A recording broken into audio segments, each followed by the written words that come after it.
दोस्तों, हम अपने पड़ोसियों को चुन नहीं सकते। यानी ये जरूरी नहीं है कि हमारे पड़ोसी हमारे अनुसार ही हो। हमारे पड़ोसी अच्छे हो तो उनके साथ अच्छे संबंध भी रहते हैं और ज़रूरत पड़ने पर एक दूसरे के काम भी आते हैं। लेकिन काफ़ी बार हमें परेशान करने वाले पड़ोसी मिल जाते हैं। जब कोई पड़ोसी हमसे डायरेक्ट लड़ाई झगड़ा या गाली गलौज करे तो हम उसके खिलाफ पुलिस कंप्लेंट कर सकते हैं। लेकिन पड़ोसियों की लड़ाई या परेशानी हमेशा डायरेक्ट नहीं होती, बल्कि वो ऐसे छोटे छोटे काम करते हैं जिनसे कोई बड़ा अपराध भी नहीं बनता और उन चीज़ों को सहन भी नहीं किया जा सकता। और सबसे खास बात कि हम छोटी मोटी चीज़ों पर कोई शिकायत करते हैं तो उसके लिए कोई सबूत भी हमारे पास नहीं होता, क्योंकि ऐसी चीज़ें अस्थायी प्रकृति की होती हैं। जैसे हमारे घर के आगे कचरा डाल देना, अपनी गाड़ी हमारे घर के आगे खड़ी कर देना या गाड़ी खड़ी करके रास्ता ब्लॉक कर देना, अपने घर में जानवर रखना और उस जानवर के द्वारा हमारे घर के आगे गंदगी करवा देना, या फिर अपने घर के आगे तेज म्यूजिक बजाकर भी आपको परेशान किया जा सकता है। ऐसी छोटी छोटी बहुत सारी चीज़ें हो सकती है जिनसे हमें परेशानी होती है, लेकिन हमारे घर दिमाग में यही सवाल रह जाता है कि इसका क्या उपाय है। आज हम इसी बारे में बात करेंगे कि इस टाइप के एक्ट करके अगर कोई पड़ोसी आपको परेशान कर रहा है तो आपको क्या करना चाहिए। दोस्तों, सबसे पहले तो यही राय है कि अगर ऐसी कोई परेशानी हो तो हमें पड़ोसी से बातचीत करके उसका हल निकालना चाहिए और आपस में संबंध अच्छे रखने चाहिए। लेकिन अगर कोई इस तरीके से नहीं माने तो हमें कोई कानूनी कार्रवाई तो करनी ही पड़ती है। हम कहीं भी शिकायत करें या कोई कानूनी एक्शन ले तो हमें सबसे पहले तो एविडेंस की ज़रूरत पड़ती है। इसलिए ऐसे पड़ोसी को हैंडल करने के लिए सबसे पहले तो हमें उसके खिलाफ एविडेंस कलेक्ट करने होंगे, ताकि हम अपनी शिकायत के कंटेक्ट को प्रूव कर सकें। बिना एविडेंस के कभी भी ऐसी चीज़ों के खिलाफ हमें एक्शन नहीं लेना चाहिए, नहीं तो आप कंप्लेंट करेंगे उसमें फेल हो जाओगे और आपका पड़ोसी आप पर और भी ज़्यादा हावी होने की कोशिश करेगा। इसलिए ऐसी स्थिति में कोई भी एक्शन लेने से पहले आप एविडेंस कलेक्ट करें। एविडेंस में पड़ोसी के इस टाइप के एक्ट के फोटोग्राफ, उसकी वीडियो रिकॉर्डिंग हो सकती है, या आप उसके साथ ये बात करें कि आपके घर के आगे कचरा ना करे या गाड़ी खड़ी ना करे या अन्य किसी टाइप से आपको परेशान ना करे, तो आप वो बात करते समय वो उसकी ऑडियो रिकॉर्डिंग भी कर सकते हैं, जिसमें आपका पड़ोसी ये तो मान लेगा कि उसने ऐसा कोई काम किया है, लेकिन वो या तो उससे नहीं करने से मना कर देगा या उससे टाल देगा। उसका रिस्पॉन्स कुछ भी हो, ऑडियो रिकॉर्डिंग में ये तो आ ही जाएगा कि उसने आपको परेशान करने के लिए कोई एक्टिविटी की है।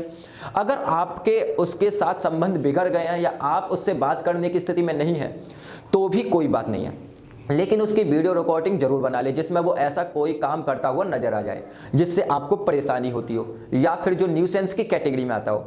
इसके बाद आप अपने एरिया के सब्सिडियल मजिस्ट्रेट यानी कि एसडीएम के पास क्रिमिनल प्रोसीजर कोड की सेक्शन 133 के अंतर्गत शिकायत फाइल कर सकते हैं। कोशिश करें कि आप उस शिकायत में अपने आसपास के अन्य लोगों को भी शामिल कर सकें, क्योंकि अगर एक से ज़्यादा लोग कंप्लेंट करते हैं तो उसका इम्पैक्ट पॉजिटिव और अच्छा आता है।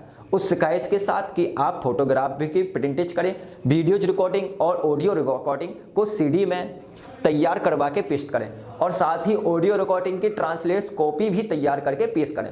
ट्रांसलेट कॉपी से मतलब है कि जो बातें ऑडियो रिकॉर्डिंग में है उनको आप टाइप करवाकर पेपर पर प्रिंट करवा ले, क्योंकि कोई अधिकारी हो सकता है आपकी रिकॉर्डिंग को ना सुने, लेकिन अगर ट्रांसलेट कॉपी होती है तो उसमें पढ़ना ईजी हो जाता है।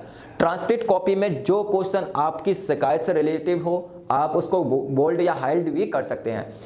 दोस्तों, ऑडियो वीडियो रिकॉर्डिंग को कोर्ट में कैसे पेश प्रूफ किया जाता है, इस पर हम थोड़े दिन में ही वीडियो अलग से बनाने वाले हैं, जो आपको वीडियो के नीचे डिस्क्रिप्शन में मिल जाएगा या फिर आई बटन में आपको मिल जाएगा। इस तरीके से जब आप एसडीएम को कंप्लेंट करते हैं तो एसडीएम उस कंप्लेंट पर संबंधित थाने पर रिपोर्ट मंगाता है और रिपोर्ट के बाद उस व्यक्ति को नोटिस जारी कर दिया जाता है जिसके खिलाफ कंप्लेंट की गई हो।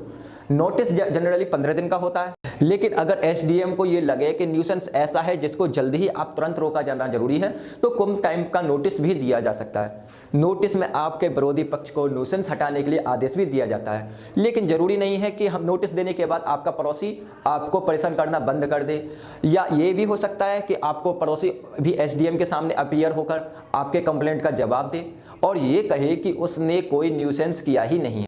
अगर वो नोटिस के पीरियड में भी ना सुधरे और न्यूसेंस करना बंद ना करे तो आपको फिर से एक एप्लीकेशन देनी होगी जिस पर दोबारा से पुलिस पर रिपोर्ट मंगाई जाएगी और इस बार मजिस्ट्रेट पुलिस को ऑर्डर दे सकता है कि पुलिस आपके पड़ोसी के खिलाफ इंडियन पेनल कोड की सेक्शन 188 के अंतर्गत एफआईआर रजिस्टर करे और कार्रवाई करे। सेक्शन 188 में 1 महीने तक की जेल और जुर्माने की सजा हो सकती है। आप ये भी जान लीजिए कि सेक्शन 188 तब लगाई जाती है जब कोई व्यक्ति किसी पब्लिक ऑफिसर के आदेश को नहीं माने। दूसरी परिस्थिति में अगर आपका पड़ोसी भी एसडीएम के सामने उपस्थित होकर अपना जवाब फाइल करता है और आपके द्वारा कंप्लेंट में लगाए गए एलिगेशन से इनकार करता है, तो एसडीएम दोनों तरफ से एविडेंस को देखने के बाद उचित ऑर्डर दे सकते हैं। अगर इन चीज़ों को लेकर या आपके से बात करने पर पड़ोसी लड़ाई झगड़ा करता है तो उसके खिलाफ क्रिमिनल प्रोसेसर कोड के सेक्शन 107 में कंप्लेंट की जा सकती है। ये कंप्लेंट आप एसडीएम को या फिर डायरेक्ट पुलिस को भी कर सकते हैं। और अगर पुलिस को लगता है कि लड़ाई झगड़ा ज़्यादा है या जिसके खिलाफ शिकायत की गई है वो ऐसे ही मानने वाला नहीं है, तो पुलिस उसको सेक्शन 151 में अरेस्ट भी कर सकती है। इसके बाद आपके पास एक ऑप्शन और भी है कि आप अपने पड़ोसी के खिलाफ डैमेजेस के लिए सिविल केस फाइल कर सकते हैं, जिसमें आपको हुए नुकसान के लिए और हैरानी परेशानी के लिए क्षतिपूर्ति भी मांग सकते हैं। सिविल केस थोड़ा लंबा चल सकता है, लेकिन अगर आपने पहले से ही एविडेंस कलेक्ट करके केस फाइल किया है तो आपके फेवर में ऑर्डर जरूर होता है। दोस्तों, उम्मीद है कि आप समझ गए होंगे कि अगर पड़ोसी परेशान करने वाला हो तो उसको आप कैसे हैंडल कर सकते हैं। वीडियो पसंद आया है तो वीडियो को लाइक कर दें और इसी टाइप की लीगल जानकारियों के लिए हमारे चैनल को सब्सक्राइब जरूर करके बेल बटन पर जरूर प्रेस कर दें, ताकि नए आने वाली वीडियोज के नोटिफिकेशन आपको मिलते रहें। ऐसी ही यूजफुल वीडियोज के साथ मिलते हैं अगली वीडियो में।